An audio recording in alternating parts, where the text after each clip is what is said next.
আসসালামু আলাইকুম। Technique easy education থেকে স্বাগতম জানাচ্ছি আমি জুয়েল। আজকের পর্বে আমরা চতুর্দশ অধ্যায়ের কিছু নমুনা প্রশ্ন, কিছু সংক্ষিপ্ত প্রশ্ন নিয়ে আলোচনা করব। যেখানে আমাদের প্রথম যে প্রশ্নটা আছে সেটা লেখা আছে একটি ছক্কা নিক্ষেপ করলে ৩ ওঠার সম্ভাবনা কত?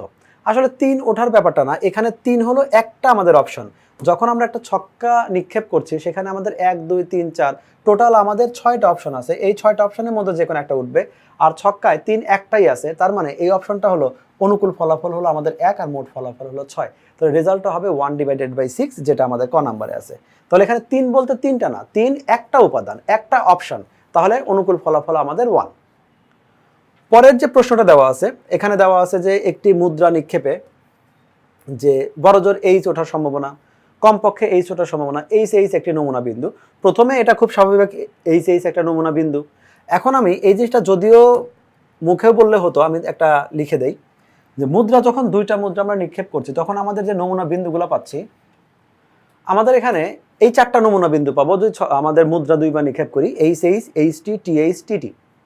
এখানে আমাদের বলা আছে প্রথমে বড় জোর এইচ লেখা আছে। বড় জোর এইচ মানে এইচ আমাদের একের বেশি হতে পারবে না। তাহলে বড় জোর কমপক্ষে দুইটা কিন্তু আমাদের পাশাপাশি বোঝা আসলে খুব ইজি হবে বুঝতে। বড় জোর যখন বললাম তখন এইচ একটার বেশি হওয়া যাবে না, একটা হতে পারবে বা তার একের কম হতে পারবে। মানে সেক্ষেত্রে আমরা সিলেক্ট করতে পারি কোনটা। আমাদের এখানে যেমন একটা আছে, এখানে একটা আছে, এখানে আমাদের শূন্যটা আছে। তাহলে ও বোঝাচ্ছে শূন্যটা হলেও সমস্যা নাই, একটা হলেও সমস্যা নাই, কিন্তু একের বেশি যেন না হয়। তাহলে এক্ষেত্রে আমরা অনুকূল ফলাফল পাচ্ছি কোনটা? অনুকূল ফলাফল পাচ্ছি আমরা 3টা, আর মোট ফলাফল আমাদের 4টা।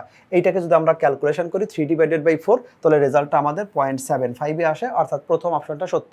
কিন্তু খেয়াল রাখো আগের বার আমাদের সত্য ছিল কোনটা? একটা হলেও চলবে, একটা হলেও চলবে, না হলেও চলবে, কিন্তু একের বেশি হওয়া যাবে না। কিন্তু এই 2 নম্বর অপশনে বললো কমপক্ষে একটা ইচ, তার মানে কমপক্ষে একটা হলেও চলবে, বেশি হলে আপত্তি নেই, কমপক্ষে এটা একটা ইচ হবে। তাহলে এখন আমাদের এই যে এরকম আছে, এইখানে এইচ, এইখানে এইচ, এইখানে এইচ, কমপক্ষে একটা। ওই যে আমাদের অনেক সময় ঈদ শপিংয়ে অফার দেয় না যে কমপক্ষে 2500 টাকার উপরে ইনকাম, 2500 টাকা বা তার বেশি যদি আপনি কেনাকাটা করেন আপনাকে একটা গিফট ভাউচার দেওয়া হবে, 10% অফ দেওয়া হবে। তাহলে আমাকে লিমিট দিল 2500 উপরে গেলে সেক্ষেত্রে কোম্পানি বা প্রতিষ্ঠান আরও খুশি। তো এই জায়গায়ও যখন বললো কমপক্ষে মানে একটা হলেও চলবে, ওর বেশি হলে ওদের কোনো আপত্তি নাই।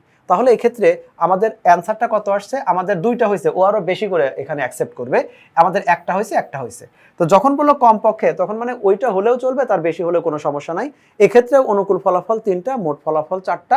3/4 সম্ভাবনা মানে তো এটা যে অনুকূল ফলাফল ডিভাইডেড বাই মোট ফলাফল। তাহলে আমরা এখানে রেজাল্ট পাচ্ছি 0.75। তাহলে এই দুটো আমাদের সঠিক উত্তর। এখন পাশাপাশি আরেকটা আছে যে আমাদের 3 নাম্বার যেটা আছে এইচ একটা নমুনা বিন্দু। হ্যাঁ, সম্ভাবনায় যতগুলো ঘটনা ঘটবে প্রত্যেকটা ঘটনা এক একটা আমাদের নমুনা বিন্দু। তো আমাদের এখানে তো এইচ একটা অপশন আছে, তাহলে আমরা বলতেই পারি এটা আমাদের একটা নমুনা বিন্দু। অর্থাৎ আমাদের এখানে ঘ নাম্বারটা হবে সঠিক উত্তর 1, 2, 3।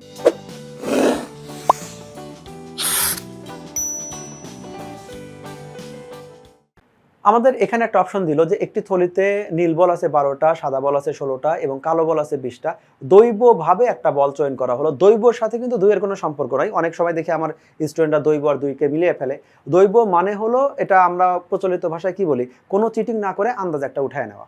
যখন আমি বলগুলা দিচ্ছি আমি ধরে নিচ্ছি সবগুলা বল শেপটা একই রকম, ওয়েটটা একই রকম, মানে আমি যখন ধরবো ওকে কোনো ফিল পাবো না যে এই বলটা কি টাইপের বল হচ্ছে।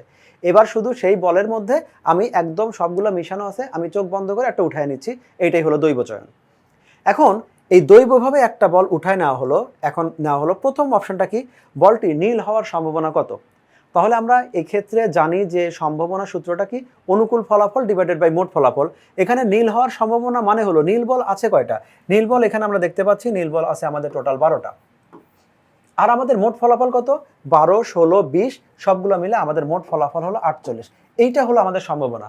অনুকূল ফলাফল মানে আমি এখন যেটা নিয়ে আলোচনা করছি, যেটা আমার প্রয়োজন বা যেটা আমাকে নির্দেশ করা হয়েছে, এখানে আমার আলোচনার বিষয় হলো নীল।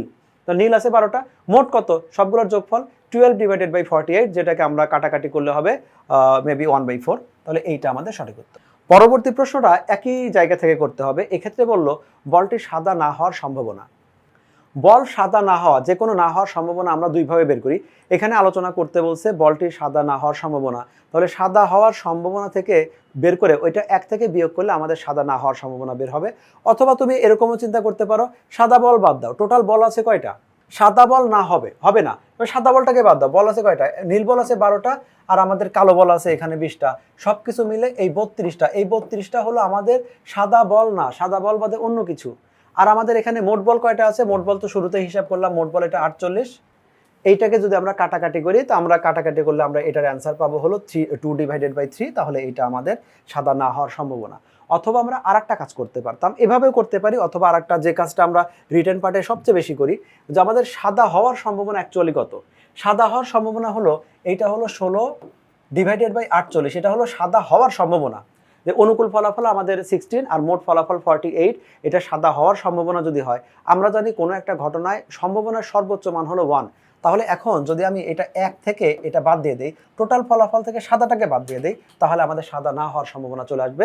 সেক্ষেত্রে রেজাল্ট থাকবে আমাদের 2/3। এই ছিল আজকের মতো আমাদের সংক্ষিপ্ত নিয়ে আলোচনা। পরবর্তীতে আমরা নতুন নতুন আরও ভিডিও নিয়ে তোমাদের সামনে হাজির হব। 24 ঘন্টা আমাদের সাথে থাকতে দেখতে থাকো টেকনিক ইজি এডুকেশন। পরবর্তী পর্বের জন্য শুভকামনা। আল্লাহ হাফেজ।